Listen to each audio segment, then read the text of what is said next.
Hello. Welcome into Snow the Goalie, the Only Flyers podcast. We have a lot to talk about today. We don't get an oh yes this week. There's a really serious conversation that we have to have at the start of the show. So to pay respect to that conversation that we have to have, we get no oh yes this week. There are a couple of other topics that we're going to touch on that are a lot lighter and going to send people off onto their weekend with a little bit more of a positive note. And you can check the show notes for where that will end up being. But a huge story broke this week, broken by our very own Anthony Sanfilippo, and it's something that we want to treat with respect and be delicate, and also at the same time try to maybe shed a little bit of light on how this happened, the story itself, the reporting of it. So we're going to do our best with it this week. Please keep in mind that there are certain aspects of this because it is. In litigation, there are certain things that just cannot be discussed, or things that we certainly do not want to try to, speculate or wade into the waters on. As things might emerge, as things might come out or are made public record, obviously we'll revisit this. But for now, we're going to kind of dive into it a little bit. So before we get there, let's get to the man who broke the story. Two Flyers trainers, Jim McCross and Sal Rafa, they suing Comcast Spectacor, among a number of defendants in this case. The man who broke the story, Anthony Sanfilippo. Find him on Twitter at AntSanPhilly. Yeah, Russ. This is it's a difficult story. Well, it's difficult for me. I mean, imagine we're going to get to Bundy in a second. Imagine how difficult it is for him as someone who is in that training room with Jimmy and Sal as a player. Which is a whole different relationship than I ever even had with them. But I got to know both of those guys really well over the last 2 decades. And so when I found out about this story, we all kind of found out around the same time. I mean, it was back in November, just before Thanksgiving. It was crushing. It was crushing then when we found out. Obviously, out of respect for the guys and out of respect for their process and their families and what they wanted to, how they wanted to proceed with this as far as it being public, we didn't say anything then. We didn't publish anything then. It wasn't until last week that I was kind of given the go-ahead to put something out there. And when I was able to obtain a copy of the 27-page complaint that was filed in Philadelphia court, and Jimmy and Sal are suing 11 different entities, which include the ownership group of the Philadelphia Flyers, which is Comcast Spectacor Holdings, and Comcast Holdings. It's LLC as well. When I was able to get that and I was able to read through it, like you get certain details, and there's more that we know and we cannot discuss, and we're not at liberty to discuss at the current moment. But when you read through it, it's difficult. I mean, it's difficult to kind of sit there and go, could this really have happened? Is this really possible?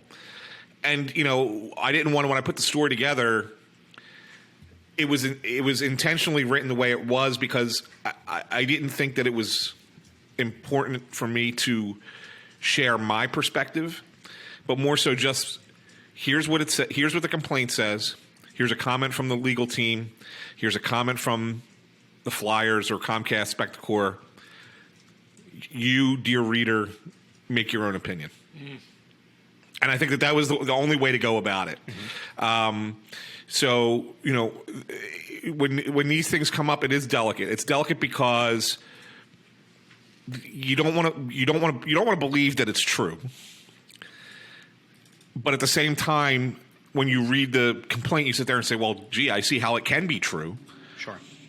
And at the same time, on top of that, you have to assume, especially since this goes back to the Snyder years.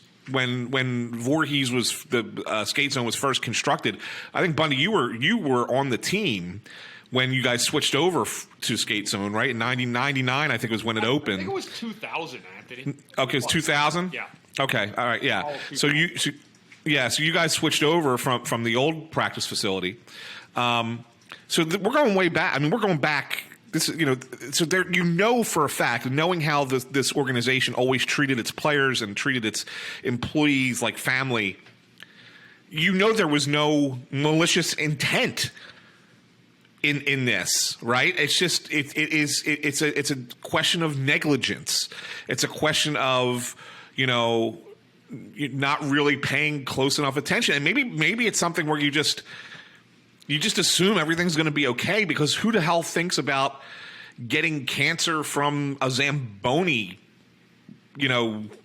dirty ice from a Zamboni, or from bad ventilation in the Zamboni room? And we got to be careful saying Zamboni. We'll probably use the term Zamboni a lot in this conversation. Zamboni, we do fully acknowledge, is a brand. Yep. It's a brand like Q-Tip is a brand of cotton swabs, right? Okay. Yep. So we understand that there are other companies that manufacture these ice resurfacing machines, but I think it sounds stupid if we sit here every time we need to say Zamboni and to say ice resurfacing machine. Exactly. So let's just get that out of the way up front. If we say Zamboni, we're not referring to the company, but rather referring to the actual machine itself. Okay. But who thinks that? Who thinks that these things are that dangerous?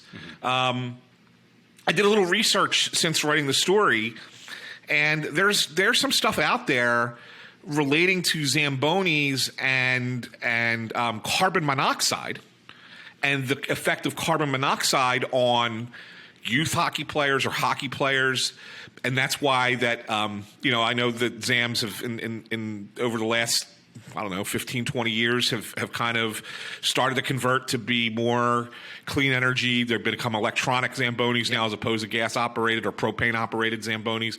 And they're finding, obviously, that the newer ones, the electronic ones, while they cost more upfront, are going to save you more in the long run. And they're obviously safer and they're better.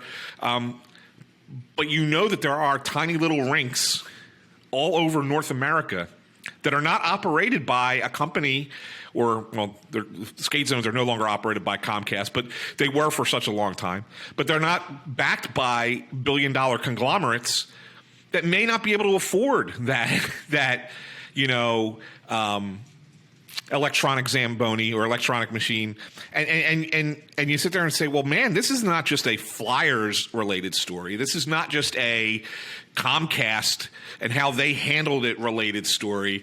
This is a hockey story that affects many, many, many, many people, not just at a professional level, but at a amateur and youth level all across the world, really. I mean, we can sit here and say United States or North America, but really all across the world. And we might just be at the tip of the iceberg with this stuff, just finding out. Because if you think about it, Jimmy McCrossan started with the Flyers in 2000, when that building first opened, and doesn't find out for 21 years that his potential overexposure to these chemicals and to these carcinogens could have caused this cancer. 21 years. So, I mean, think about that for a second. I mean, there could be people who've been in a building and, worked somewhere, worked in a hockey rink somewhere, stopped working there, and then 15 years later, they go in and they find out that they have some kind of blood cancer, and doctors are saying to them, well, do you work around carcinogens or do you work around chemicals? And no, I don't. Why?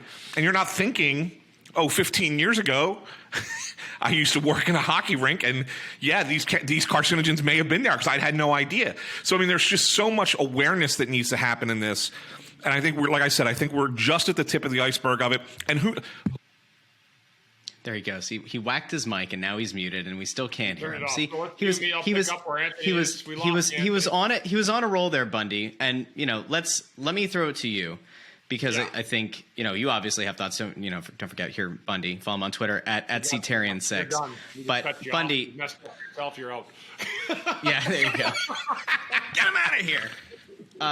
Bundy, good stuff there, though. Seriously. Yeah, thanks. What Ant's saying here about it being the tip of the iceberg, I think we all have to agree, right? Like, at this point, anybody who's lost someone to cancer, or anybody who's been diagnosed with cancer, who's worked in a hockey rink. We're not just saying has worked at Voorhees or has worked with that machine specifically or in those rooms. But like if you're looking at this now and you've lost anyone, like there's a legitimate chance here that this one little case that has become public knowledge, public record, is going to potentially, I don't know, do we say upend the apple cart, like that we could see multiple cases brought against multiple organizations, not just in the U.S., but also in Canada. I mean, this could ultimately change the entire way that, I don't want to say hockey teams operate and ice rinks operate, but like one has to assume, especially if you throw in the carbon monoxide exposure piece to this that Anthony mentioned, like we're now talking about, the potential that you're going to have to figure out a way to equip all of these rinks with electric, ice resurfacing machines. If that is like proven to be a factor in the potential, carcinogen exposure and such. So from your vantage point, like, do you view this the same way that Anthony does, that like this is really just the start of something much bigger? Well, I mean, what if they find out that somebody that worked in the skate zone also has this, or somebody else who was there died? Like, these are the things that are going to start. You're right. They're going to start coming across rinks across America or Canada. I mean, I've been through small town Canada, guys. I mean, Anthony, the chicken wire, netting around them. I mean, there's no plan to get a green machine in there to do the ice in a community that's got, 2,500 people, and that's the only rink they have within, 15 or 20 miles to the next one. So, again, that becomes very expensive. First, as I go back just to what you were, I mean, this is first off, one of the most disheartening things I think I've seen. I mean, Sal and Jimmy are like family to me. I've gone through personal things in my life, which I've discussed openly and frankly about my alcoholism and stuff going back. And I tell you what, those guys were two people that were there for me, through my battles. So, I want to be there for them. Jimmy's he's like a brother, and he's been that close. That's what he means to players that have played there. And I'm not the only guy who would say this. Any alumni that played for Jim McCross or Sal Rafa will tell you what kind of people they are, how they're held in the highest regard by the players, management. They're just good people, and they're doing their jobs. So, yeah, so again, my hearts go out to them and their families for what they're going through. But now the real issue is what Anthony did, some great reporting. What has gone on in this, and all I did was when I read through it, the first thing I know, because a lot of people don't know Sal and Jimmy. I know them, so my heart immediately goes in that direction. And then when you hear the statement coming back saying, "Well, there's no merit to it," well, how do you know there's no merit to it? And again, and then everyone else is like, "Well, why don't you blame this, as we call it, the Zamboni company?" I think Bundy's got a bad internet connection. I am pretty convinced that his internet connection isn't great. But Ant, you're here. You want me to pick up from there? Well, I mean, you certainly can. I mean, he's coming back. He's coming back. It looks like he's on his way back. It does that once every week. I think we need to do. We're going to have to do a GoFundMe for a better internet plan for you, or a new router, my friend. But I got news for you, kid. My little internet box from Xfinity's right here. Oh, Comcast. Every week I've done it on Riverside, it's kicked me off once every time. Comcast. So get your little app prepared, have it ready, and don't waste my time on here getting me booted off every week in the middle of my sentence. So now Bundy's going to be suing. Can I finish? So let me say. Finish what you're going to say. How come there's no merit? How do they know there's no merit to it? Two guys with families pretty much got an end game result out of what their diagnosis. I've talked to them. I mean, it's devastating. Yeah. But again, and this is where we're going is what more is out there? Is it just two guys? I mean, everyone knows the story now, right? It's gone around the Delaware Valley and quite frankly around the country like a wildfire. And everybody that I know that I've coached in that rink. My son's gone in that rink for 7 years. It smells. It's awful by the Zamboni room. I mean, it's those rinks are not clean. You can say they're clean, they're not. Right. The Zamboni tunnels, Anthony. We walk by them to go to the press room, right? Mm-hmm. They reek. Like you wouldn't leave anybody in there for a minute. I don't know what god awful smell and sludge and other shit that goes into the sewers in front of that thing where the ice comes out. I can't imagine. And then you take what's coming off the machines. There's an odor around those Zamboni rooms. It doesn't matter what rink you're in, they reek. Mm-hmm. But the Flyers skate zone one, even heading down towards those locker rooms, the showers are dirty. They're never clean. They're never sanitized. And I know because I've spent years and years and years inside those skate zone rooms that lead down on that side to the Zamboni room. Mm-hmm. So again, I'm just curious. I've had a lot of parents calling me, hey, what do you think my kid was in danger? Was there a chance that this was out? I don't know the answer to that. I appear to be fine. But I also didn't park my rear end right next to the Zamboni room for the last 21 years of my life. Right. People are trying to say, well, what about the players? They're in there as much as the trainers. Are you guys out of your mind? The players come in, they go to their locker room. By the way, the locker room is way down from the trainers' room. Yeah, so let's kind of paint that picture a little bit, because obviously not every listener of the show has kind of gone down that way. So we don't want to assume that that people definitely know that layout of skate zone. Like, we're talking about the fact that the trainers' room and the room where the Zamboni, the ice resurfacing machine, is held. They're right there. So any potential all that separates them is a wall. Yeah. And so, like, a wall, emissions and all of that stuff. Yeah, so like emissions and all of this stuff that would be related to the Zamboni is parked a wall away. They're right there. Now, by comparison, if you're a player, you walk off the ice at skate zone, you go through the doors, and then it's a little bit of a hike. You're not right on top. So go ahead and kind of elaborate from there. Yeah, no, and that's it. But no, maybe they've changed structurally some things over the years, but the trainer's room has always been next to the Zamboni entrance, either way, because there's two rinks, right? So that they funnel to both sides. But the thing is with that is so that's exactly where they are. And people are like, well, the players would be in there as much as the trainers. No, that's absolutely not true at all. The players will come in for, say, 9 o'clock for 10:30, 11 skate practice for 45 minutes, maybe a workout. You're out of there at 1. Sal and Jimmy are there at 7. Their office is in that room. They work there all day treating players with ice, stim, heat, getting them ready for practice. When practice is over, they're back in there again. They're getting ice, stim, all the other things. They're spending their entire time in that room. And then when the players go home, Jimmy and Sal are still in there preparing for games, doing injury reports. That's where their office is. They're in there all day long for 21 years. Tied to what looks like a mini super fund site. That's exactly what it is. And what I think what people don't understand also, what these trainers have to do. I mean, they assume it's just the physical side of things, right, Bundy? But just think about how much paperwork there is for them. Tons of it. They have to answer to the owner, the GM, the assistant GM. Everybody needs a copy of what's going on. How's this guy's hangnail this week? Is it any better? You got to write up a full report. Yep. There's a lot of writing. There's a lot of reports that go in, and they sit in that that room where their computers are, doing that work. So they, it's on top of all the hours that they are in there with the players. They're in there for multiple other hours doing work as well. Yep. I want to get to the point where, and you brought it up, the no merit comment, and I think it's an important thing to go over. Russ, I know you spoke with a lawyer and have a real good grasp of what the approach is here, why they would do this. And I'm going to let you kind of go into that in a minute. But here's where I think things were a little bit wonky from the Comcast Spectacor perspective. We didn't give them, in fairness, we didn't give them a lot of time to answer. All right, and that was by design. Usually when you have a story like this, you want to give the people who have to make a comment, you want to give them just a few hours. And so that it's equal. So nobody's got to, there's no playing favorites one side or the other. So we gave them a few hours in the morning, on Monday morning, before we put the story out.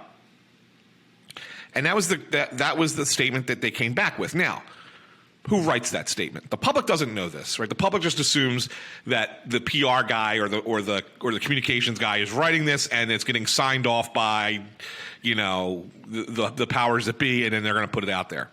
In this case, because it's being litigated, that statement is written by a lawyer. It's written by whoever Comcast's legal team. Now they have multiple lawyers from different firms, so I don't want to sit here and say it was one particular law firm that wrote it. I don't know who, but I do know that it was certainly written by a lawyer. And then it was just funneled up the food chain. Everybody said, yeah, all right, go with it. I think that's where their mistake was, because they could have nixed the lawyer's comment. And like I said, Russ will get into why the lawyer wrote it the way he did. But I think that the mistake that what's that? I'm sorry. He or she. We don't know. We don't know who wrote it. Correct. Could be he or she. You're right. Thank you. A lot of great female attorneys in the city, Anthony. Yes, you're right. You're 100% right. But I think when you see that, the angle that you have to look at it is, how is the public going to view this? How is the public going to view this comment? And when you're talking about two beloved figures being diagnosed with terminal disease, and then coming out and saying their claim has no merit, the public is already on their side. Just because they're sick, they're on their side no matter what, because they're sick. To put oil into the fire there doesn't make any sense. It only, in my perspective, makes the public that much more mad at the company and more in favor of the trainers, the athletic trainers. So they should have, what they should have done, they should have seen that and said, you know what, let's pull that no merit sentence out, leave the rest together and say we can't speak because this is, pending litigation, and let it go. That would have been that was the comment I think we were all expecting. That was what I was expecting. But when I saw the no merit thing, I was like, oh man, that does not look good. And again, it should be clear that this was written by an attorney, but they could have watered it down and did not. Now, whether it was a time crunch, they didn't feel they had enough time to do that and get it to us before we pushed, because we said, listen, this is when the story's running. So if you don't get it to us, we can update it later. We're going live with the story. So maybe part of that is on us, that we didn't give them that much time to do it. But hey, you know what? You should have been able to handle it and do it. And so that's why I think that's where it goes from there. So anyway, but Russ, why don't you tell everybody why would the lawyer be so aggressive? Stop. Listen, let me be clear. Being the former mock trial advisor at Phoenixville Area High School, where, by the way, delivered the only playoff victory in the history of that program. Kangaroo court it does not make me an expert in law, right? So to be fair here, a little bit earlier this week, Bob Wankel, our colleague, and I did I feel like we got our legal analyst on. You like this? Yeah, I know, right? We did an episode of Crossing Broadcast, and we mentioned this in passing towards the end of the episode. And I said at the time, and this is before I had consulted a legal expert, I said, I don't like how this sounds. I don't like how this statement reads, because in theory, there's no added benefit. Like there's nothing about the statement itself that is enhanced by throwing out the line of no merit, right? Because obviously if this goes to trial or whatever this goes to from this point forward, obviously their standing is going to be, and their position is going to be, that there is no merit to the accusations. That's what they're going to do. It's an implied thing. Does it need to be said publicly? I don't know. I would argue that it really does put them in a bad spot. It puts them in a bad optics spot. And so here's the statement, and then we'll break this down a little bit. The safety of our employees and guests at the Flyers Training Center and all of our facilities is always a top priority for us. We have looked into the allegations made by Jim McCrossin and Sal Rafa over the course of several months, and based on that, believe that their claims have no merit. Beyond that, we cannot comment further, given that this matter is in litigation. So I read that a couple of days ago on a podcast, and then I heard back from somebody who took exception to my take on this, which at the time I looked at Bob and I said, Bob, what the fuck is this? Like what goes into the decision to add that line of no merit? Because if we take that line out, the statement reads fine. The safety of our employees and guests at Flyers Training Center, all of our facilities, is always a top priority for us. Beyond that, we cannot comment further, given this matter is in litigation. It's a very clean statement, right? It's clean, it's crisp, it's fine. And if the Flyers put that statement out, nobody panics, right? No, you don't get a kind of a vitriolic response. Now, there are a few things to keep in mind here, and that's why this is kind of worth diving into. The no merit thing. Talked to an attorney friend and said, hey, conceptually, did they need to include this? He said no. He said that this is a calculated decision to include that line about no merit into the statement. And there are a few different reasons. There are a few different possibilities as to why it was added in. Did mention the fact that likely this statement wasn't obviously just a PR crafted thing. This wasn't, and I want to be clear because the way that Anthony framed it, I think kind of makes it sound like it's a gotcha or that like it could have trended into gotcha territory. There were a few hours given to the organization ahead of time before the story was published. And obviously the organization was aware that this was a litigious matter, that this was something that was public file, and that the second that it got found out and got reported, it was going to be out there. So you did theoretically have time to almost make a preemptive statement that if and when this becomes public, we know what we want to say. So I don't want it to come off as though like Anthony went and like pulled a gotcha on the Flyers, because it's not what happened. So let's get back to the no merit thing. There are only a few reasons that you would do it. And in effect, from a legal perspective, this is more of taking an aggressive tone. This isn't deflecting blame, and this isn't necessarily playing the defensive. This is an aggressive tone by saying there's no merit. Now, there are a few different reasons that you could conceptually come up with this. One, there could be frustration because any kind of legal issue that might have been brought up, you would assume that the plaintiffs in this case, the trainers and their legal team, may or may not have had conversations with representatives of the Flyers and their legal side prior to this case being filed and prior to this going public, and that it's entirely possible that the resolution that might have been proposed from one side or the other, or the conversations that were had, and maybe we do not know this. I will say very clearly, I do not know. I have not had conversations with Jim or with Sal or with the Flyers or Spectacor about were there conversations held? Did they say, here's our offer, here's X amount of money, medical expense? I don't know this, okay? But conceptually, that is a thing that would probably happen before a case like this gets made public and public record.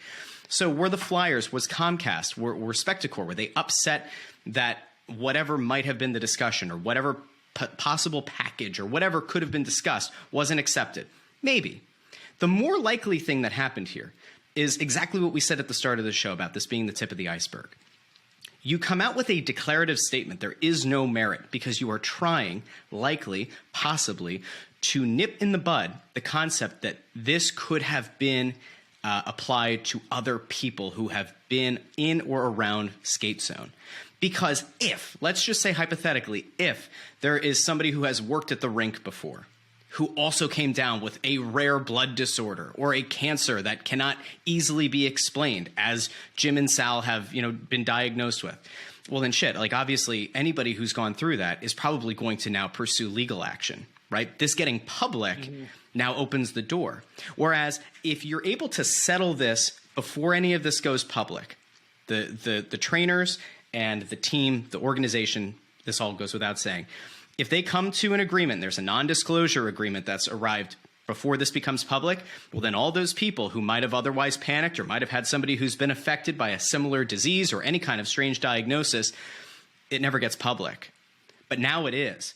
And so when you throw out the no merit line here, you're trying to mitigate any of the damage or potential risk that could befall your organization now. Because anybody who's had any kind of a diagnosis that cannot be explained or seems strange is now going to probably look in some way, shape, or form to pursue legal action. And that, when we say the tip of the iceberg, we don't have information right now that there's like 40 new plaintiffs that are going to be added to this case or going to file their own. But it stands to reason that like if you or somebody has worked in skate zone for any period of time and has a strange diagnosis pop up, you might now kind of question. I will say, and again, there is no murmur about this. There is nothing that's been said to us that there's anything being pursued here. But like if you're Oscar Lindblom, who was diagnosed with a rare cancer, and you're his doctors, right, or his family, or you're the player himself, and you go, well, I didn't have a way to explain it before, and this is by no means an explanation. As Bundy said, Players are not working out of that office as much as the trainers did, to be clear. But it's a weird diagnosis, and you cannot blame a person or their family or their doctors if they go, oh, that's interesting. Not saying that it's related. We have no idea. We have no way to know if it's related. And honestly, if this case ultimately goes to trial, it's going to be, I'm sure a ton of medical experts are going to be brought in to kind of lend their obvious opinion and their expertise into, how much merit there is to these claims, and can it be tied back to negligence or whatever, they're going to go with here. But I think that's why this no merit line gets added in. The simple thing to say is what Anthony did, which is you're already in a bad optics standpoint this season, right? And it's a thing where like the team is awful and fine, right? Like that's its own thing. And there have been some off ice things that we've discussed on this show that haven't been great. And it's just like it's another thing added on. The problem here is that this is so much more important, right? Bundy was upset about the alumni game. We all thought that the way that the Holmgren and Tocchet ceremony was handled wasn't exactly great, right? There have been things like that. But none of that matters relative to what's happening here with these Flyers trainers. They've been given diagnoses that are incurable diseases and likely will they're not going to, I mean, it's going to take a miracle for them to get better. We can say. I think that's probably they got dealt the worst kind of cards you could have gotten dealt, right? Yep. Like in terms of what's wrong. I mean, so I think everybody that we talked to, guys, it's all been about first and foremost about Sal and Jimmy and how they're feeling. Like I know I've talked to a couple of people. I know there's some drugs that people are using, some more trial drugs and stuff. So there's optimism, but still, it's like getting a death sentence thrown at you for doing your job. And just a very tough time. Sal's got a young family. Jimmy's got a young son too. He had a little bit later. Wives are amazing people. So we'll see what this goes. But again, I just don't. I think that's the part when you go around is immediately, guys. When I just talked the other day at the end of this on its heels, the parents and the kids that were part of the skate zone community for so many years asking questions, and then. Again, former employees, you're thinking to yourself, how many people have worked in there? Are there any Flyers employees that work upstairs that spend time down there? Like asking a guy trying to think of who else has been there a long time, like a Zach Hill. That's a guy that just happened. I'm just thinking of a name off the top of my head of someone who's been there an awfully long time, So, yeah, but these are fair questions. All of them, Anthony. It was great reporting. It's a terribly sad story. But I do feel like, you guys, this year, it's been some breathtaking levels of incompetence that have gone on this year with the way the team's run. And I sure hope at the end of the day it didn't weave its way into this situation either. Yeah, and that's a great question, Bundy. I have a hard time. We've criticized this organization for a lot of things on this show, and even on Twitter, on Crossing Broad.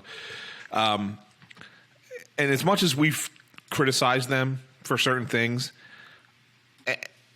I can't. I have a hard time thinking or believing that anyone, whether we think they're incompetent at their jobs or not, right, would intentionally say, we don't want the best for these people. Like, you know what I'm saying? Like, you have to look at.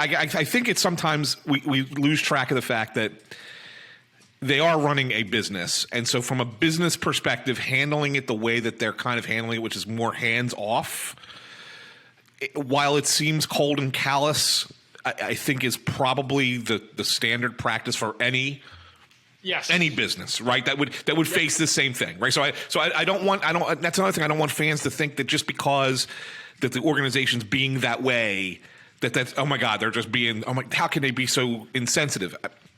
I think there are sensitivities within the organization. Let's just put it that way.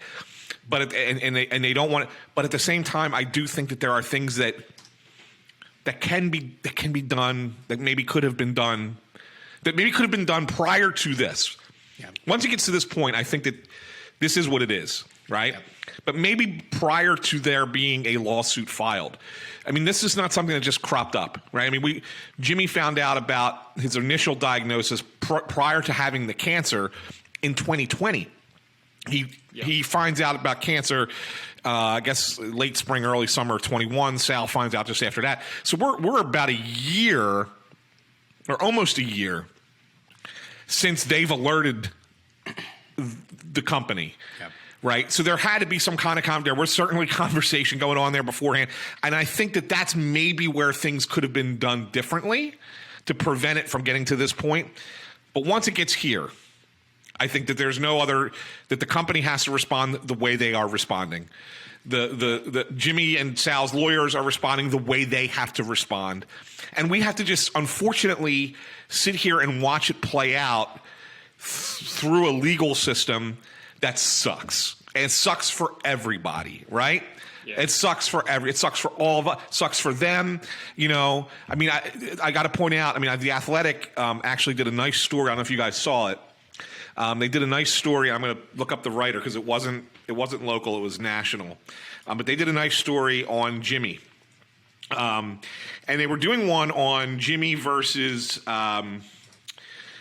Jimmy and how him and Oscar's relationship like really kind of impacted one another, right? Mm-hmm.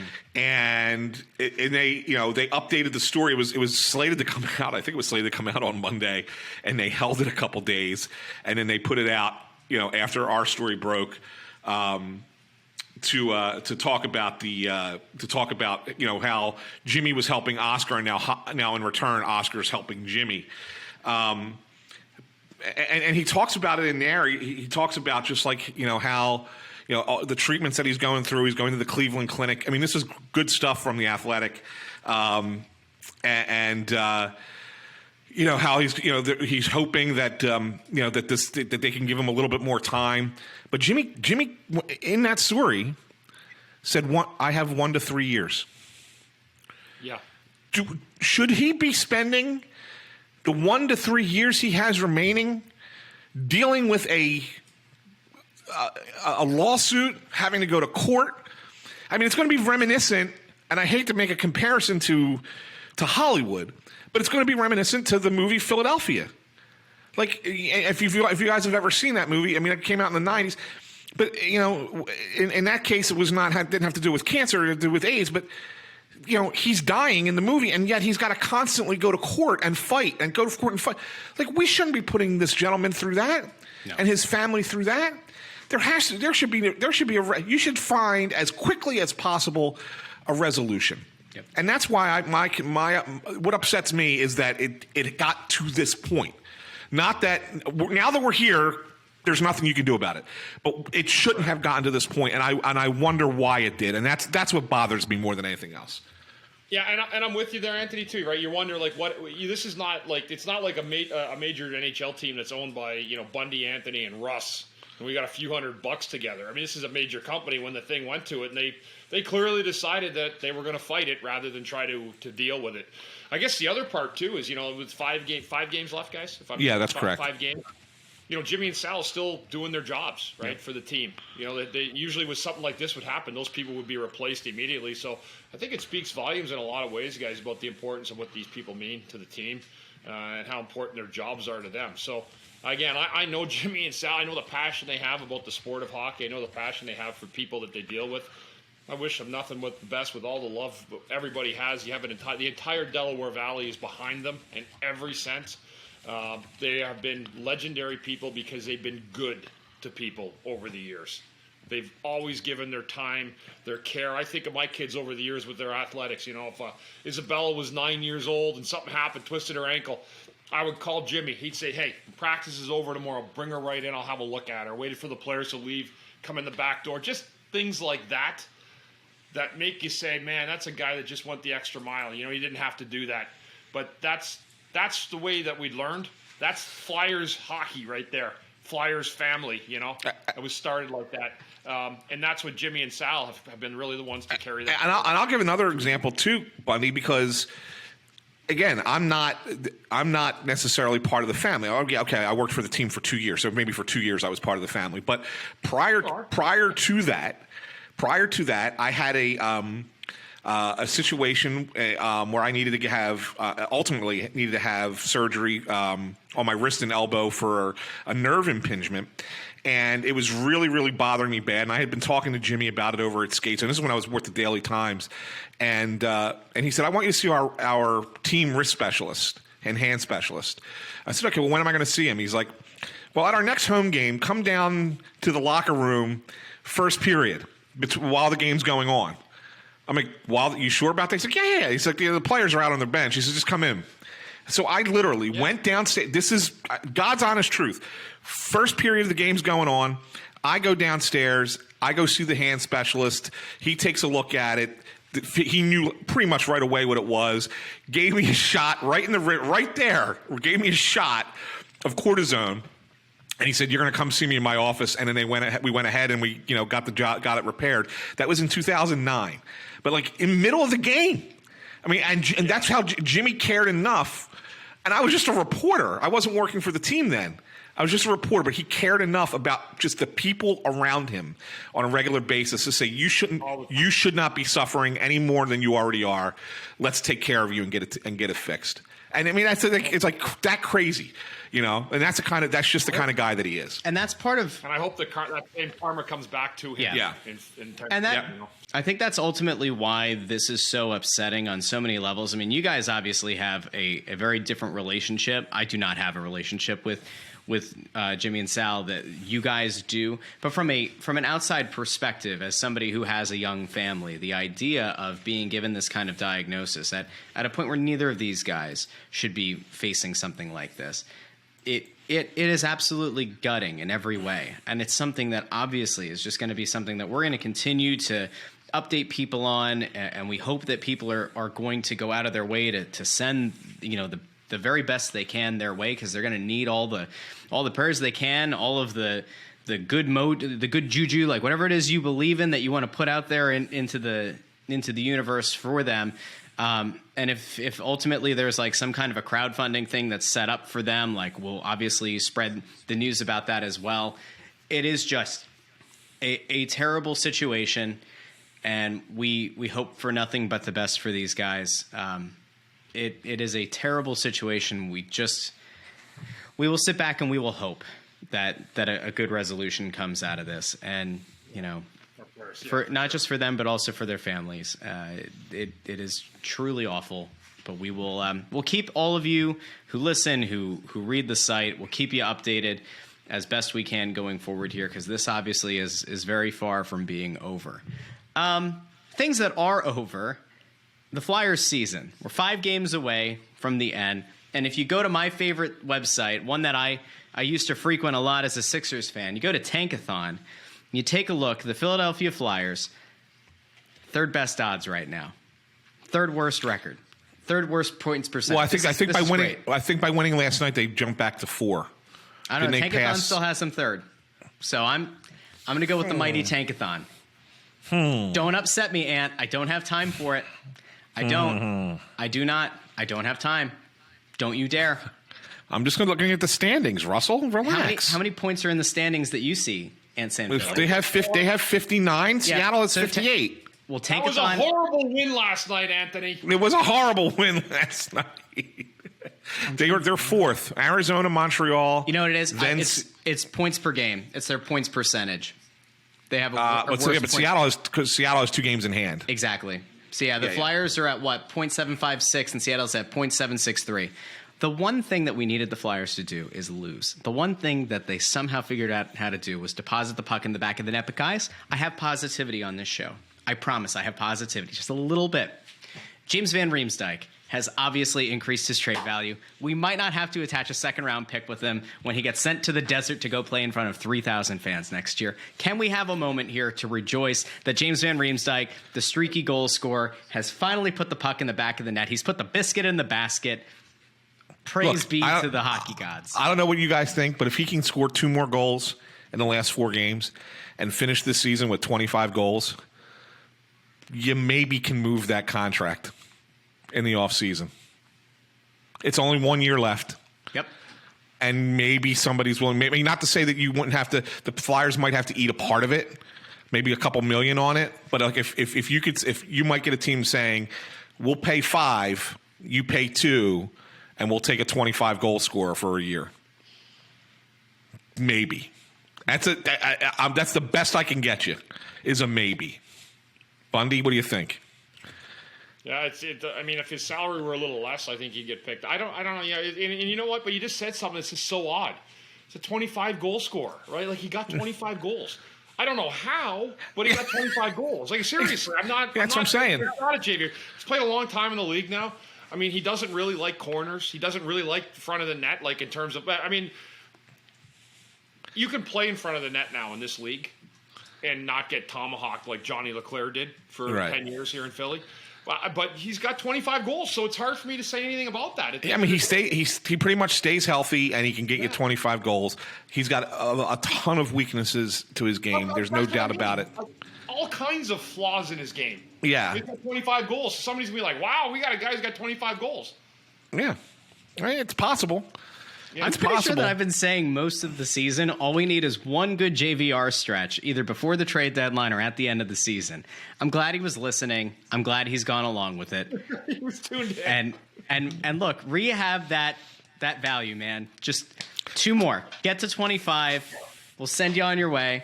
By the way, I want to know, let me go to Bundy on this. So the Maple Leafs play on an ESPN game. And there's an exchange where I don't know the person who I guess was doing the interview with Simmonds, but she says that Pat Maroon said that you're soft. So my question, are you soft? I saw people were outraged about this, that she asked the question to Simmonds. I think it was a perfectly acceptable thing because she couched it the way that she did. Wait, yeah. Oh. So Maroon called Simmonds soft. I guess she heard it between the benches and then said, so, okay, are you soft? And he's like, well, I don't think so. He's the one who never obliges me when I try to fight him. And then they eventually fought in the game. When Simmonds was on his last legs here in Philadelphia, a lot of people were saying that he was washed, that his best years were behind him. And yet here we are years later, and he's still not only in the league, but is still playing for a team that has legitimate cup aspirations in Toronto. Did this team make a mistake by moving on from him?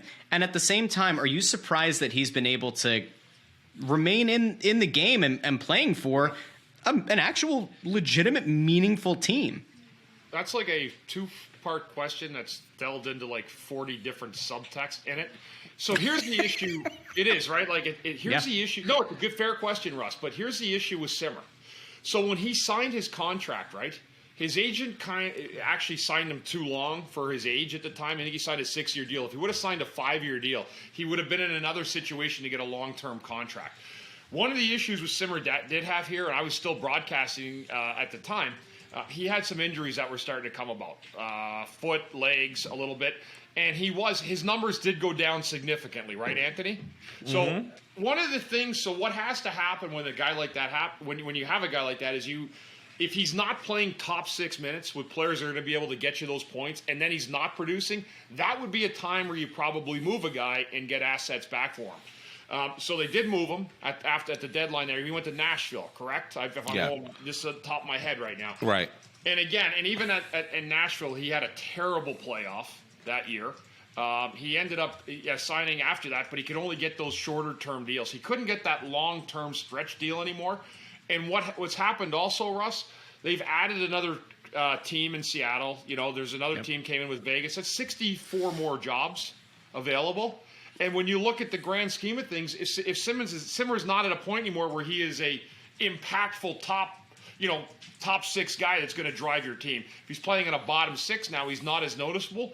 But what he's done is he's actually flipped the script a little bit from being that impactful, high-end offensive guy that played a lot of minutes to somebody who's now as valuable in the bottom 6 in whatever role that is. He still fights late in games. Just a great guy. I mean, listen, you don't have to ask me long what my thoughts are of Wayne Simmonds. I absolutely adored him as a guy, as a player on the ice. I mean, like I say it all the time. If I didn't have Wayne Simmonds doing that between the bench thing they have, I would have been asleep most nights. That's how brutal the hockey was getting, and Wayne Simmonds kept it interesting for a guy standing down there. So thank you very much. Yeah. I love him. And yes, Russ, he's still a guy that and you know what Wayne, what Simmer also does?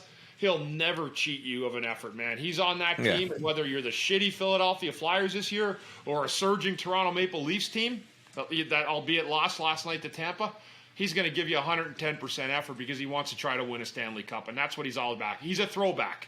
Yeah. There's not many left in the league now that have the throwback mantra on it. Wayne Simmonds is one of the last remaining ones.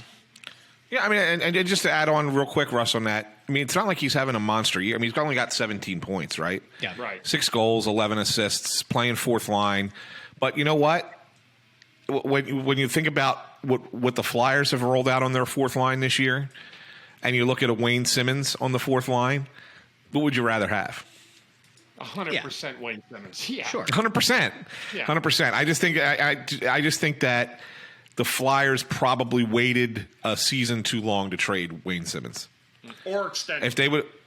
Well, yeah. I mean, if you could have, so like I just went back. I just wanted to see where he was at when they traded him. He had 16 goals, 11 assists, 27 points. It was a -20 in 18-19 when they traded him. He was kind of cooked. The year before, he had 24 goals. Yeah. He did. So like that was probably the year 17-18 was probably the year if you probably could have gotten more of a return for Wayne Simmonds because you would have recognized he's not quite at the end, but he's getting there. With fan favorite too, I would factor a little bit of that in. Good guy, good team guy. Yeah. He gave these guys some balls a lot of nights too. Oh yeah. Play at a higher level of confidence and just a great guy, man. I'll tell you what. Everyone's like, we're all going to root for Florida. Yeah, I'm not. Exactly. I'm rooting for Toronto until Wayne Simmonds is retired. So good luck to G, but I'm on the Wayne train all the way, baby. Hey, one last thing, guys. I don't know if you guys saw this. So one thing that we do every year is the Flyers have their annual awards night, which is always the closing home game of the year. So it'll be the Ottawa game on the 29th. And they give out awards, and there's multiple awards that they give out. There's 2 that are voted on by the media. There's a couple that are voted on by the team. There's one that's voted on by the fan club, whatever. And so all of us, those of us in the media who are down there on press row, we got the email to vote for the Bobby Clark Trophy for team MVP and the Barry Ashby Award, which is the best defenseman. And we were instructed in this awful year to only vote for players who are still on the roster. Because you could make an argument to vote for Giroux as the best player this year, as bad as this season was. Not showing a lot of respect to Derek Brassard, Ant. I voted for Braun and Giroux. For the Ashby and then the Clark. Yeah. and Sam Carchidi from Philly Hockey Now, he wrote a whole article saying it's BS. Like we should be allowed to vote for those guys. I don't know if I agree with Sam. I mean, I can't ever remember a time where somebody who wasn't on the team ever got votes for those awards. They're going to fly him back in though, Anthony. If Drew wins it, they're going to fly him in. Fly him in for the game. All right, hear me out. He gets the award. Does he then provide the curated response to the Philadelphia Flyers fan base? Remember, he promised that he would eventually curate a thank you to the fans, which still hasn't. Still hasn't happened. Look, I don't want to be Mr. Negativity here. I don't want to trigger all of like the people who like are like still like weeping into their Giroux pillows here. But like fucking A, man. Like you knew you were gonna get dealt. Like have your PR team put out a thing, take out an ad in the Philadelphia Inquirer. Like correct me if I'm wrong, guys, but like don't we see this? The team did. Like, don't we see this with like virtually every athlete of any kind of meaning in this city? On their way out, they thank the fans. It's not hard. We don't need a Players Tribune piece. Like, just put a thing that says thanks for the memories, even though they weren't so great. Fallout. Dude, you were gone for 10 games, weren't you? And then you came back. I was, yeah, but I'm actually going to get a billboard done now on the bridge. Just said thanks, fans, from me. For dealing with me for 12 years. I forgot to say thank you when I left and just give him a little billboard. I can't believe this is a thing. You know, it's so stupid. And yet, I actually asked Kevin the other day, who like does most of the writing for the site. I was like, hey, did I miss this? Because like I go into my writing about sports betting hole, and I'm like, I might have missed it. I'm like, did it happen? He's like, no. I'm like, what the hell? Like, how far past? I know. Whatever. I mean, it's just dumb. the team did better. The team did better than Giroux. Let's give the Flyers their flowers on this one. They put the ad in the paper. They sure did. They thanked Giroux in the paper. They had the great night with Giroux. I mean, yeah, you know, they got some new stuff going on, guys. I don't want to. I'm going to say this, and I know you guys are going to laugh. It's going to sound critical, and I don't want them to think that I'm being critical. But if you guys want to laugh, go right ahead. I will. I'm going to cover my face. You know what they're doing now? They are so now like overly recommitted to trying to do things the way they used to be done in the past. That yesterday there was a viewing in the Rink of the HBO documentary Broad Street Bullies.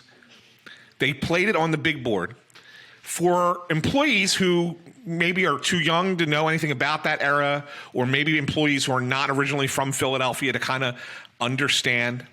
And then there was a talk back, like a Q&A that they had about it.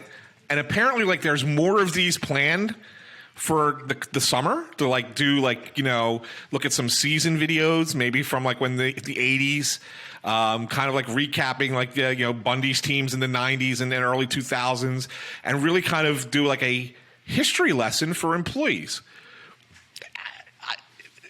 Look, I think it's okay. I think it's you know, it's kind of cheesy, but it's okay. I don't have a problem with it.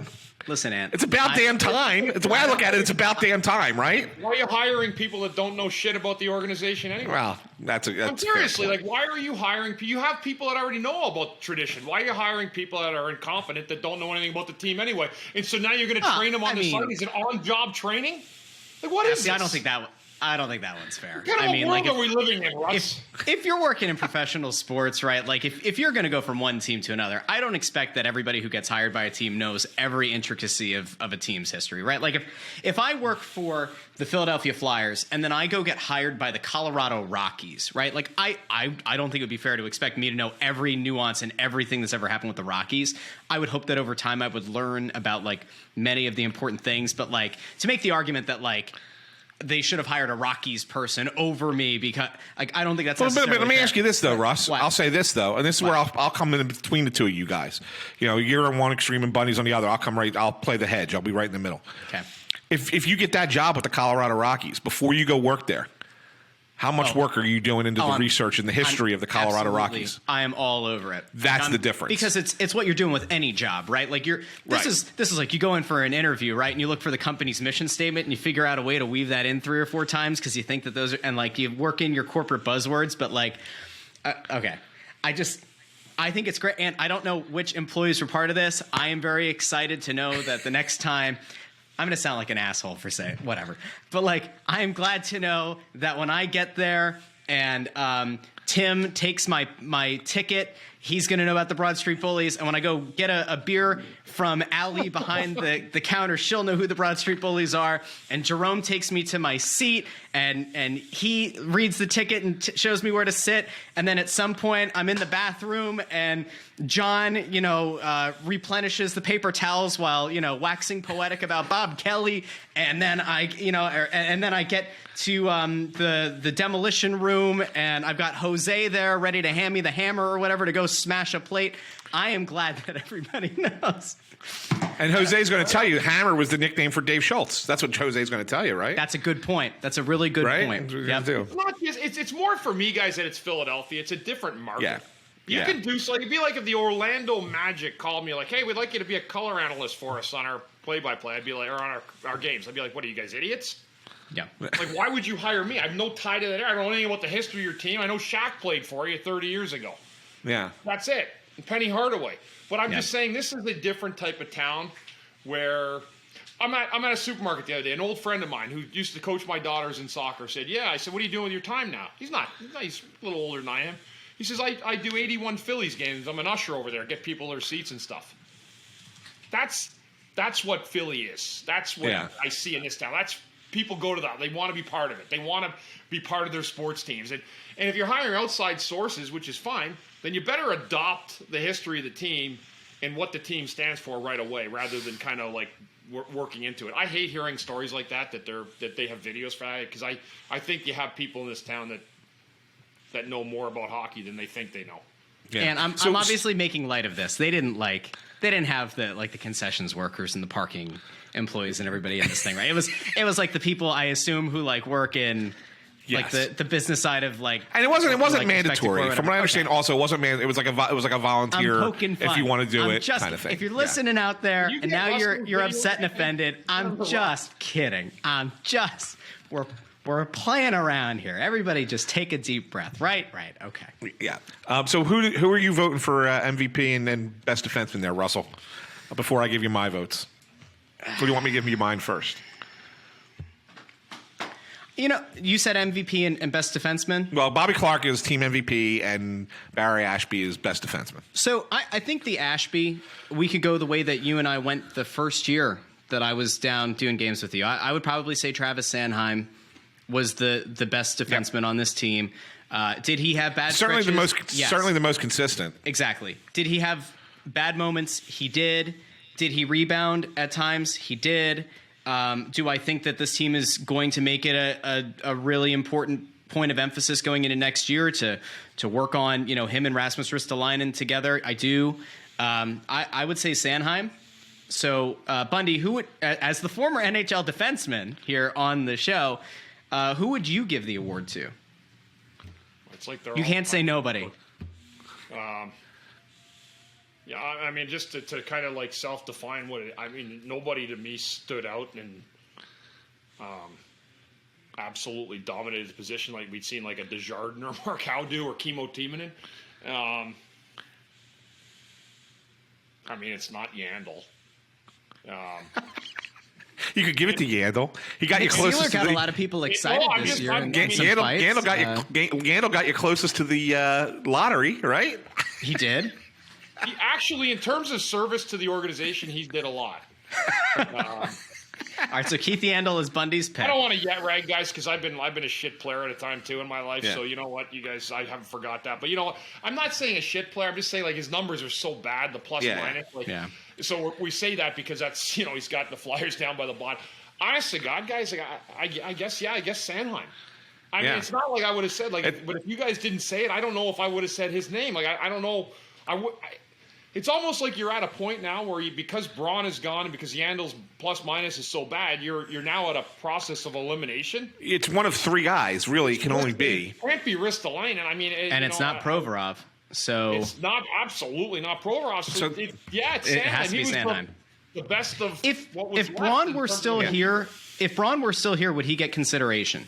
I would have voted for him. Yeah, I would have. Okay. I wasn't kidding when I said I would have voted for Braun and Giroux. Yeah. Okay. How about for MVP? And Bobby you start Clark with trophy. Team MVP. And I thought it was an automatic. Maybe for a little while, I thought Carter Hart would have been in the conversation, but he struggled a little bit down the stretch, and then he got hurt. He's missing a bunch of games. Goals against average climbed above 3. I mean, his save percentage was still pretty decent for a goalie that has a goals against over 3. Still be over 90% is still pretty good. But I think it has to be Cam Atkinson. Atkinson tied for the team lead in goals, tied for the team lead in points.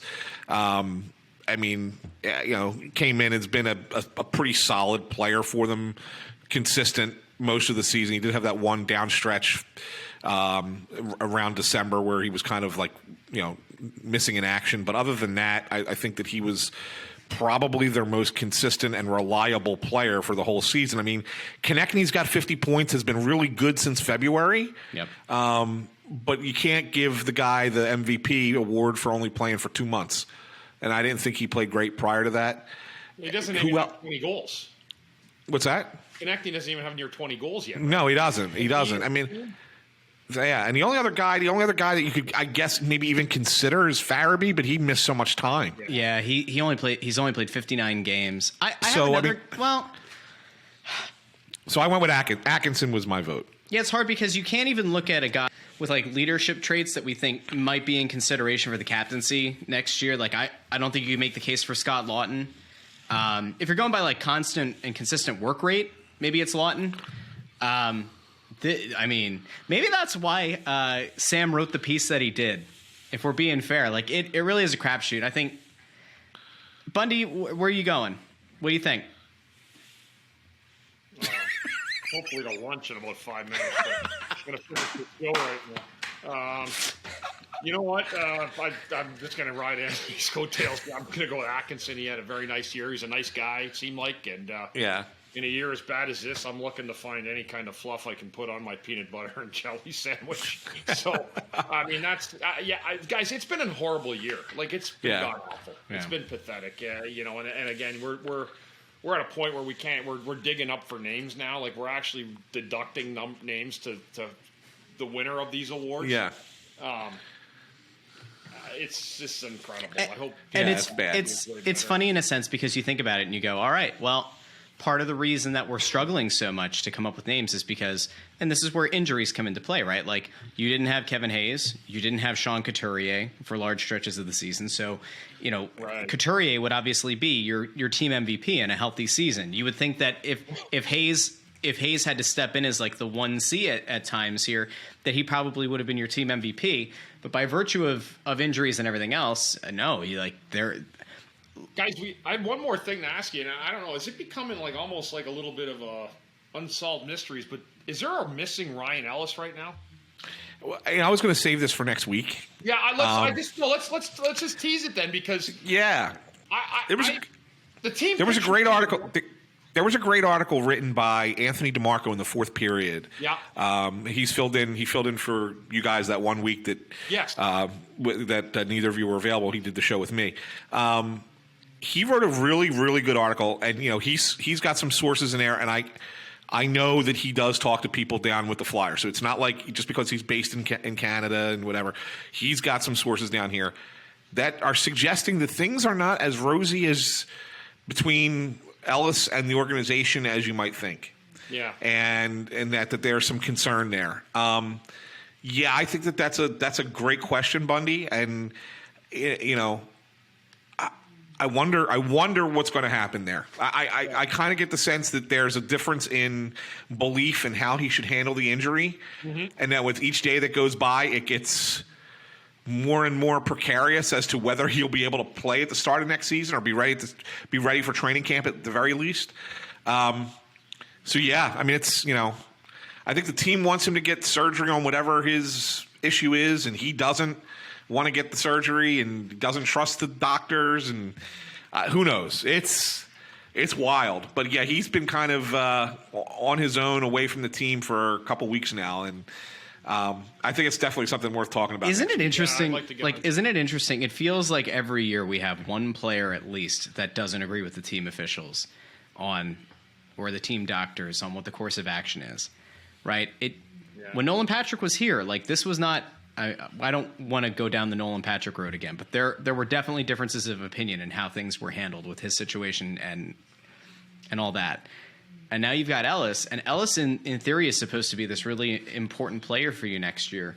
You know, I think it's totally fair to sit back a second and say, all right, if there's truth to this, and if there is a disagreement as to like the condition or the injury itself and the course of action, and you haven't had the time to build equity with this guy, right? Like you haven't been able to build a real rapport with this guy in terms of like a winning culture and a good season and, multiple years of good treatment. He's a new player who played 4 or 5 games for you this year and is supposed to be important. But if he's at odds with the team now, man, that doesn't bode well for next season, right? Like if you're starting out on really rough ground, right, to start, that certainly doesn't make it seem like this is a palatable situation or a relationship that is going to start off on the right foot. You have to hope, obviously, if you're a fan out there, that they can get whatever issue may or may not exist there rectified so that he's ready for next season and is ready to contribute. Because otherwise, do we have to have a conversation this offseason that he wants out? Like, if he doesn't like how he was treated here, to he and the agent push to get him out of town. And by the way, if that happens, he's got term, he's got money, and he's got another injury season. That's not going to be an easy contract to move, no matter how good you think his ceiling is. Yeah, good question. Good point. Guys, Good point. I have to roll, but I just want to. I do want to ask you one trivia question though, Bundy. Yep. Since we were talking about the Barry Ashby Award, Yep. in your decade with the team, Eric Desjardins won the award 7 times. Mm-hmm. Now 2 other guys won it the other 3 years. One guy won it twice, and one guy won it once. Dan McGillis. Dan McGillis won it once. Who's the guy that won it twice? I don't know. Kim Janssen. Oh yeah, that was a little later though. I always do the post 2000. Yeah. He had points. Both those guys, they weren't great defensively. Very good offensive players though, both guys. And Gilly never had a great year in the power play one year. Yeah. So, they were good hockey players. They played hard. Yeah, I was just curious if you would have thought it was I would remember. I knew Danny won one. Yeah, they were good times. Guys, obviously the league lost a hero last night, one of the great legends in the National Hockey League. And really, I'll say this, my boyhood hero was Guy Lafleur and the Montreal Canadiens. Guy Lafleur passed away at the age of 70. He was in hospice for a couple of weeks or a few weeks now. So, but really, the impact that he left, Anthony, I know you know this. Russ, he's a lot older, 70 years old, but he defined an organization, a championship organization, for as long as he played, and was every bit celebrated as kind of the leader leading up to Wayne Gretzky, of passing of the torch of who it was, and certainly a guy that I know the Philadelphia Flyers, Bob Clark, Billy Clement, talking with years, had the utmost respect for that Montreal Canadiens team, and Guy Lafleur was the head of that snake. So rest in peace to one of the greats and my boyhood idol. Yeah, that's a good point. I only got to see him really, Bundy, towards the end of his career. We're almost the same age, and so I don't remember him as much in his prime. I remember him towards the end of the career, and I just remember how beloved he was. And I hated the Canadians growing up here. We couldn't stand the Canadians, but like, he was the one guy that it didn't matter that he was on the Canadians. Everybody seemed to love the guy. So. That's the one thing I remember about Lafleur, and of course he was a Hall of Fame player, great player, legendary, epic hockey player. So rest in peace. That's a nice way to end the show.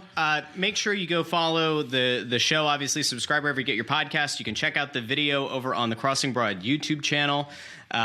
You can leave a 5-star review wherever you have your podcast, right? You can leave a 5-star rating on Spotify just under the show's page's image. You can go on to Apple Podcasts and leave a 5-star rating, but also a 5-star review, like this one from CoolCat567_Autumn, who says, "Best Flyers podcast.